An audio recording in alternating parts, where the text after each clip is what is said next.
Bonjour Gaëlle. Bonjour. On est ici à la librairie Les Modernes. C'est ça. Est-ce que tu pourrais nous parler un peu de la librairie?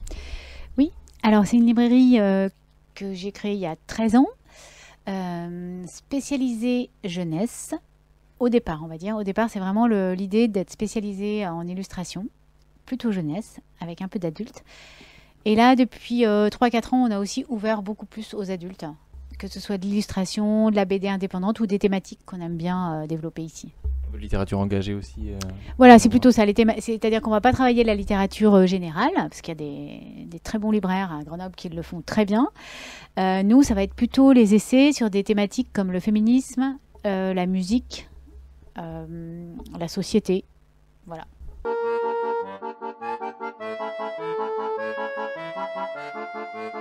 Alors, nous, on va recevoir donc ici Olivier Tallec.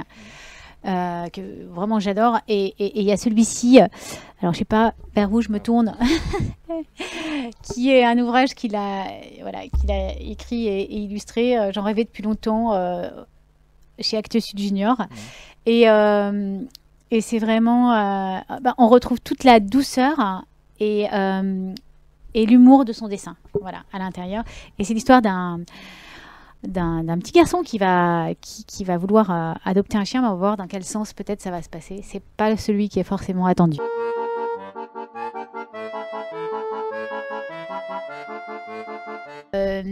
L'idée c'est qu'on travaille beaucoup la jeunesse, donc Magali Lehuche, on la connaît, peut-être tu vas le présenter, avec son travail de jeunesse.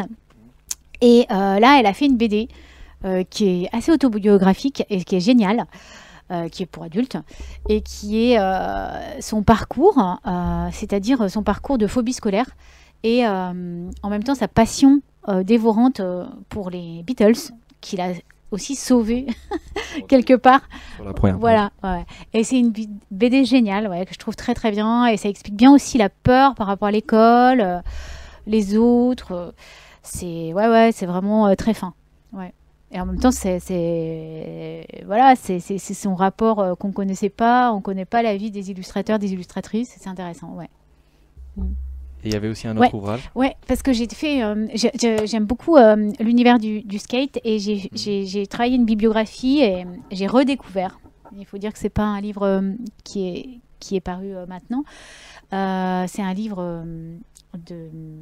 Son prénom j'ai oublié, mais c'est Zarka. De Raphaël Zarka. Raphaël Zarka, qui s'appelle Chronologie lacunaire du skateboard, une journée sans vague. Et c'est vraiment une histoire du skateboard, mais hyper bien racontée, qui a l'air... A priori, on pourrait être rebuté par le côté date, mais en fait, non, le texte est incroyable. Ça donne plein de références sur des films aussi, sur d'autres bouquins. Et c'est super. Voilà. C'est un livre que tout le monde peut lire, même si on n'aime pas le skateboard.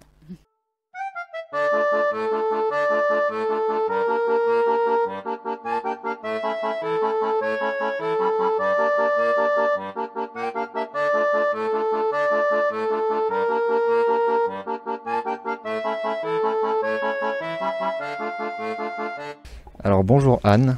Bonjour Nicolas. Bonjour. Nous sommes à la librairie La Dérive. La Nouvelle Dérive. La Nouvelle Dérive à Grenoble. Est-ce que vous pouvez nous présenter rapidement la librairie? Oui.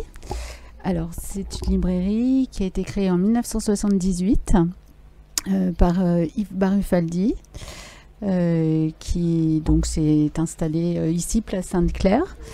Et donc au départ c'était plutôt une librairie universitaire avec des rayons très développés en architecture et en sciences humaines. Et au fil du temps, il a développé aussi tout ce qui est littérature française et étrangère. Et donc il a tenu cette librairie pendant 43 ans, jusqu'en mars 2021. Et donc là, je viens seulement maintenant de reprendre la librairie. Donc ça fait depuis le 12 avril, en fait, on a signé. Et donc, je suis nouvelle libraire Tout récent. ici. Voilà, c'est tout récent. Et donc, mon projet, c'est de l'inscrire dans la continuité, c'est-à-dire de garder ce côté librairie de quartier, librairie assez chaleureuse et généraliste, où on trouve de tout. Et puis, développer quelques spécificités.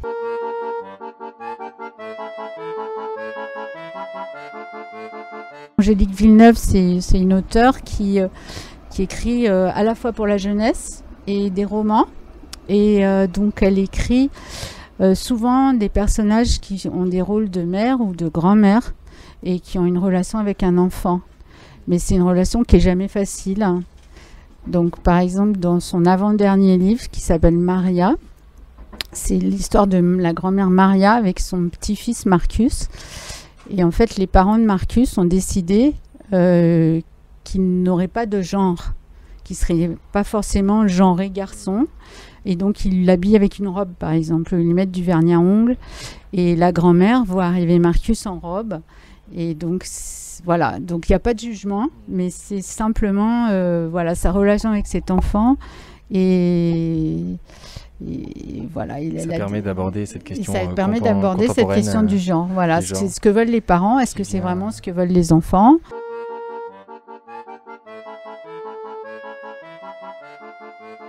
Alors là, on va parler d'un de vos coups de cœur personnels, qui est donc Milena Agus, une saison douce. Voilà. Donc Milena Agus, c'est une auteure italienne. Donc je l'ai choisie parce que dans cette librairie, on a un rayon Italie assez développé. Pas seulement les romans, mais les livres d'art, les romans graphiques sur l'Italie. Et donc Milena Agus, dans Une saison douce, raconte une histoire qui se passe en Sardaigne, donc dans un petit village déshérité de Sardaigne, où il n'y a plus que... beaucoup de personnes sont parties. Et ils vivent, c'est l'Europe, mais ils vivent de façon assez pauvre dans ce pays, dans cette région de Sardaigne. Et ils voient arriver, comme c'est le cas souvent maintenant en Italie, des migrants qui arrivent en Sardaigne. Et c'est la confrontation entre les habitants de ce village et les migrants qui débarquent, et ils se regardent, ils se découvrent, et en fait c'est le rêve européen des migrants dégringole un peu parce qu'ils se rendent compte que ils vivent un petit peu comme des déshérités en Sardaigne. Et il y a des femmes de ce village qui décident de prendre contact avec les migrants. Et c'est drôle parce que c'est raconté de façon assez légère et fantaisiste. Par exemple, il y a un enfant de migrant qui n'est pas sympathique du tout, qui ne veut pas leur dire bonjour, qui est très désagréable. Il y a un chien qui est plus humain que les humains. Donc c'est des rencontres humaines en fait, entre des gens qui n'étaient pas du tout destinés à se rencontrer.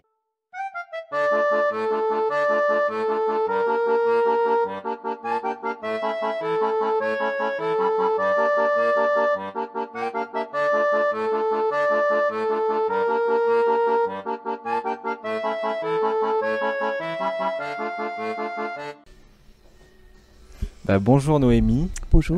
Merci de nous accueillir dans la librairie Momi. Bienvenue.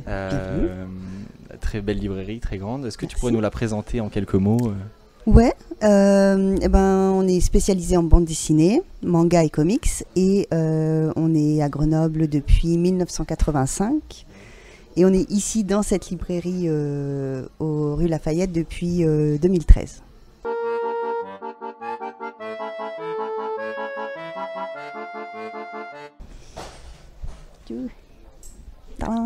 Ama, qui est de Cécile Beck. Cécile Beck qui est plutôt issue de l'illustration jeunesse. Et voilà, là elle nous présente sa toute première BD. Okay. C'est une tuerie, c'est vraiment trop bien. C'est l'histoire d'une jeune femme qui va découvrir ses origines sur une île au large du Japon, où c'est les femmes qui plutôt gèrent l'île. Elles vont pêcher les coquillages, tout ça, c'est excellent. À lire. Très très bon. Pour une première BD, franchement, c'est juste énorme. À lire et à retrouver. Et ouais, bien sûr, il y en a une pile à Momi, donc faut pas hésiter à venir. Et puis on a aussi, bien sûr, Nicolas Keramidas qui nous présente À cœur ouvert. gros coup de cœur. Il nous raconte l'histoire de son opération. C'est un des premiers enfants à avoir été opéré à cœur ouvert et voilà, il nous partage son expérience dans ce chouette petit livre aussi.